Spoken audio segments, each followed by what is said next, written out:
Do we have a choice in what we believe or don't believe? Do we have a choice to become part of or leave a given religion?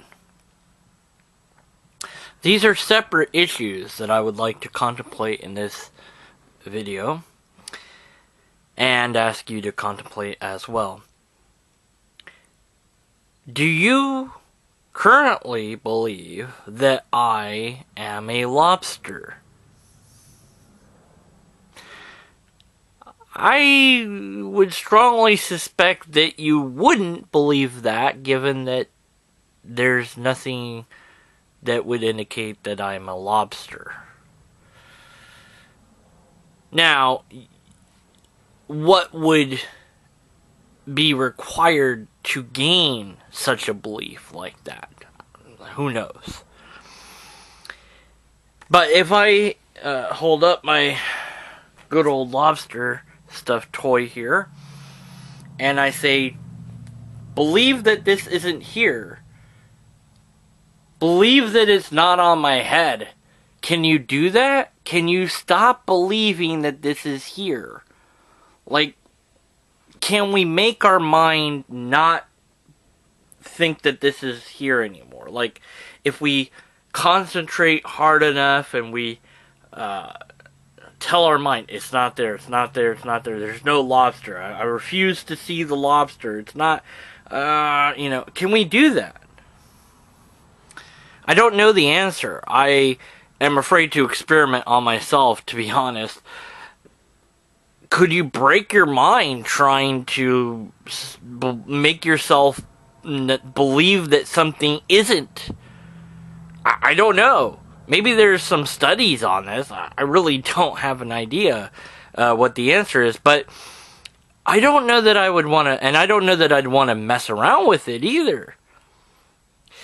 But sometimes people say things like, you have a choice in believing or not believing regarding whatever the belief is, usually around God, but not necessarily. Do I, though? Do I have a actual choice that I can really make in this matter? Or is it that I'm forced to conclude based on the evidence or lack thereof? I cannot stop thinking that there's a lobster here. At least as far as I know, I'm going to just assume until somebody corrects me on it, or that I cannot make myself think that this isn't here, or that doing so would harm me in such a way that all of my perception of reality would then become harmed. So I'm not going to play around. But nonetheless, I don't really have a choice in the matter. Now, I can lie. I can certainly lie to you and say, oh, there's no lobster here. You're seeing, I've edited this in, it's CGI, it's a cartoon, you're imagining things, I've hypnotized you, what are you talking about? No, there's nothing here. I can lie. Yeah, this isn't a lobster, it's a stuffed animal in the shape of a lobster. See, I did some clever equivocation there and played around with the words so that I could avoid saying that there's a lobster, because it's not really a lobster, it's just a thing that looks like a lobster. Blah. Okay, enough of that. So, do I have a choice? Do you have a choice? Does anybody really have a choice in that? And I think that the answer is no. I want to say that it's no, unless somebody can find out that the answer is yes. I would submit that it's most likely no. So, if you believe something is true, for whatever reason, you may not have a choice in believing that. Your brain might simply be wired to think that is true. And no matter how hard you might want to resist that belief or fight it or change it, it might not change. And that's a scary thought, because the fear that of having a part of your own brain that you can't tell to stop doing something or to start doing something, what does that mean for free will? If free will is even a thing, the free will being the ability to do seemingly arbitrary actions, like I can do this, that doesn't make sense, why am I doing that? Well, was all that determined? Did my biological makeup make me do that just now? Or did I really have a choice in getting my hand up here and making it smack my own face? And bleeped if I know. It seems like it was free will. And we treat it like it was my choice to do that. But then we get into tricky situations, especially involving and around ad balliums, appeal to force, where somebody is threatening your life or the life of people that you love and care about. And the word choice sort of disintegrates here. Because, yeah, it's true that you have a choice to do or not do what the person threatening you or your loved ones wants, but the choice isn't a good choice, because it means potential harm for you or your loved ones. And that's not something that you're willing to risk. So you go along with them because the alternative is to lose something valuable. Now, as a whole, as a country, the stance of the United States has typically been to not respond to threats like this, to not give in, to not capitulate. So that if the terrorist, is holding whoever hostage and they say, we want this, that, and the other, even if they say, I want a slice of pizza, they don't get that. We might tell them, oh, we're totally going to give you that, but really we're setting up the snipers to take them out. Or it might be that we're willing to do a very small capitulation, like giving them a slice of pizza, but we're not going to give them the helicopter and the $1,000 million. Why would they ask for $1,000? The millions of dollars that they want, or whatever. I don't know. Maybe they're weird terrorists and they're asking for $1,000. It's not that much money, We're holding the vice president hostage. We just want $1,000. Okay. Here's $1,000. I mean, you're not going to get away. We're not going to let you get away with it. In other words. But the idea being that if we gave in to the demands, the extraordinary demands, that then this would set up a precedent for other people to use this tactic and to always gain what they want by utilizing this thing. So we have to send a clear, strong message that no, we never give in. Not even that piece of slice. It's not going to happen. If you kill those people, then you kill those people. But we're not going to give you what you want. We're going to find you and we're going to destroy you before you do harm. Hopefully, but we're not going to give an inch. So that's kind of been, to my understanding, the stance that, and I might, there might be some nuances that I missed, that the as a nation, that's the stance that America has taken. So as an individual, it's easier to give up your autonomy to another individual or to a group who is threatening you or others or people that you care about, because you have an idea in your mind that, well, eventually they're going to get caught, eventually they're going to get captured, and really I just want to make it out of this situation in one piece. That's really all I'm really focused on. But my choice is impaired. So if the belief is tied to a threat, do we then have a choice? Like if I say, okay, believe that I don't have this lobster on my head, or you and your loved ones, something bad will happen, whatever that bad thing is. Well, you can lie and say, oh yeah, what lobster? I don't see it. But if I had some sort of way to tap into your brain and see that if you really believed or not, could you under duress really flip the switch and stop believing somehow? Again, I don't know. I suspect that the answer is either no or that you could, but it would be very damaging to your psyche to do so. And so this question of, do we really have a choice in what we believe or not? Because people will often, especially around the question of God and being an atheist or being a theist or whatever, that this idea will come, well, you have a choice. You can believe in God if you want to. No, not at all. I don't have that option. I know that, there might be things in your teaching or doctrine that says that I have that option, but from my perspective, I really don't have that option.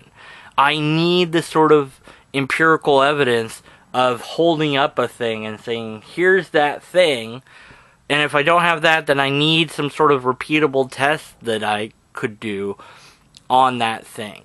And if I didn't have that, then at least I would need an argument that was valid and sound, what I call a logically coherent argument, one that had no logical fallacies, and that is something that I would have to see that argument, analyze it, and say, yeah, that had no logical fallacy. So you might be frustrated and say, well, but I presented you this and that, and the other argument, I've given you every single argument there is, and you still are, you just don't want to believe. And that's a projection from you. You don't know that. You can't know that about me. I might, what does my desire have to do with it? Whether I want to believe in something or not is irrelevant.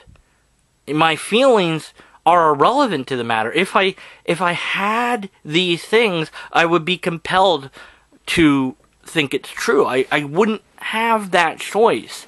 It wouldn't be the scenario of the appeal to force being applied to me, where, if you don't believe, this horrible thing will happen, or even the appeal to a bribery, where it's like, if you believe in this, you'll get this wonderful thing. In either case, no matter how hard I might want to gain the belief or not want to have the belief, I can't just force my mind to do it. At least, it doesn't seem like I can. And no matter how hard I try, I can't seem to make myself do this. And there's this, I guess, this underlying fear, if you will, of that being true, that we really can't change every aspect of our mind. But that's already true. We can't really change certain bits and parts of our mind anyways. There's a lot of automatic functions that we have no real control over. Even if you think about, like, if you just hold up your hand and wiggle your fingers, well, you're not thinking with that voice that I have in my head. I don't know, when I think inside my head, out loud in my own head, however you want to put it, the inner monologue, and I'm thinking words. I'm not thinking move hand, wiggle, pinky, and there's no mechanical process of each and every step having to play out in that sense. It's all in the subconscious somewhere. It's all somewhere else. It's not something that's like I'm working on a math problem and I really have to think about it. It's although maybe for you math problems are rather automatic. So it's automatic that I'm doing that. Yes, I want to do that, or it seems like I want to do that. But I didn't have to put this complicated code together to get there. Okay? Or at least I don't hear the code. Okay, so leaving religions or joining religions. Well, you can't always do that because the choice might not be there to make. If, again, and this is kind of that choice that is impaired by ad ballum or or impeded by a bribe. So, in Islam, if you leave, you might get killed. That's the end of that. I mean, so you don't leave. You don't leave. You pretend that you still believe it, and you do the things that you're supposed to do. And what a horrible situation that is. That you have to pretend to that you just are doing the motions. You're going, and you're saying the words or whatever, but you don't believe in any of it. You're just doing it to survive. That's kind of messed up, I think. But if you found a way to escape with your life, then would you take it, knowing that your family's going to cut you off, and that if you're ever found, you're going to be killed? My word, I would not want to have to make that choice. And it's not really a choice because you have so many things stacked against you. It's like I have to think about the fact that I might get killed at any point because I left. That my family might, even if they disavow me, they might be killed because I left. Just to punish me or to make a point. So do I really have that choice? I kind of do, but I really don't because it's impeded. Now, I wish there was a reverse of that, where we had something that was an appeal to a bribe, other than, you'll get nirvana or wonderful paradise. But I suppose, in a very loose sense, there is that too, that by staying in this religion, or by joining this religion, you'll get all these wonderful things. You'll get this community of people that will be your friends. You'll get to have free food with us that's provided. You'll get this, and you'll get all these benefits that you won't get if you don't join. So that's pretty enticing to have there as a lure to get you in. And if it's enticing enough, if it's enough, pile on the rewards enough, do you really have a choice to join? I mean, if they're gonna say, look, we have the cure for all the diseases ever, all you have to do is join. And if it really was, well, is it really true? I'm gonna need to see that. But if I join, everything's cured. So it's a small sacrifice to pay. I'm just going to pretend like I believe what you believe so that you cure all these things, right? But if I can't leave, because then if I leave, then you'll take away the cure or something, whatever. But it would be a very small price to pay, but it wouldn't really be my choice to make anymore. The benefits outweigh the cost. So my autonomy is not really there anymore. So I want you, to think about these things, because they apply to non-religious stuff as well. Any ideology, any philosophy, anything that you can consider, feminism, women's rights activists, left politics, right politics, alt-left, alt-right, control-alt-delete politics, whatever. All those are ideologies and philosophies of some sort. They all have teachings and dogma and doctrine and all sorts of mentalities that come with them. You can reject some, you can embrace others, whatever, but all of it is stuff that you may or may not really have a choice as much as you want a choice. And so we have to decide whether or not our personal autonomy is more valuable than the bad or the good. And that's a tough thing to make that choice. Aliens come and they pull you up to their ship and they say, look, we're going to destroy the entire Earth except for you, unless you kiss my foot. Well, I'm gonna kiss their foot. I really don't want to, but I don't really have a choice in the matter. I do, but I really don't. Now, I could say, well, I'm not going to do that because then you're just going to make me do more and more ludicrous things and keep threatening me with this. I'm choosing to not do what is logically invalid. I'm not going to give into an ad ballium. But who am I to doom the entire human race and all the plants and animals and things that we have? But it's them that's doing it, not really me. But so it's this ethical quandary.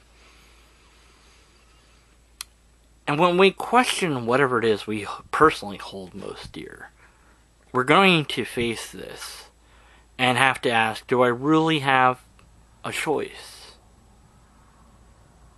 And if I do, what do I value more, my choice or the positive or negative results that I might get?